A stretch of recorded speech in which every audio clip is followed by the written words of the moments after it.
সম্মানীয় দর্শক, আপনারা দেখতে পারছেন এই জায়গায় কিন্তু নেটের জাল দিয়ে আছে।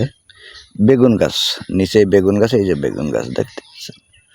তো পাখি পড়ে, কুলি পাখি, তারপরে টিয়ে পাখি, বিভিন্ন ধরনের পাখি পড়ে বেগুন খাওয়ার জন্য। তো দেখেন এই জায়গায় পেঁচা পাখি, এই মনে হয় উড়ে যাওয়ার সময় বেঁধে গেছে এই পেঁচা পাখি। তো পেঁচা পাখিটা আমি এই জায়গা থেকে মুক্ত করে দেব। তো আপনারা দেখেন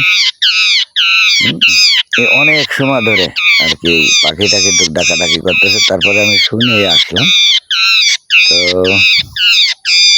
এর ঠ্যাঙে বেশ জড়ায় গেছে এই জায়গায়। এই দেখেন পরিবেশটা দেখেন, এই দেখেন এর সাথে আরো পেঁচা পাখি আছে, তারা আশেপাশে ডাকাডাকি করতেছে। এই যে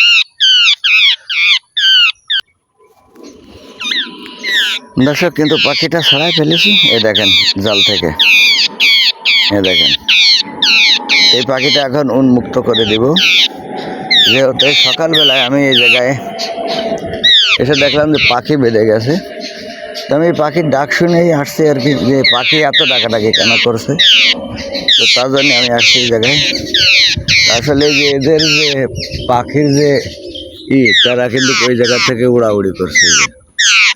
হ্যাঁ,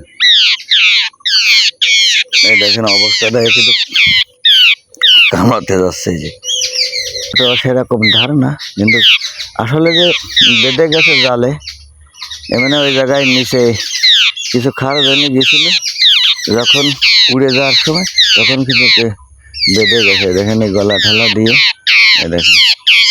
হ্যাঁ, তো ছেড়ে দেবো, ছেড়ে দিলে মানে উঠতে পারবে।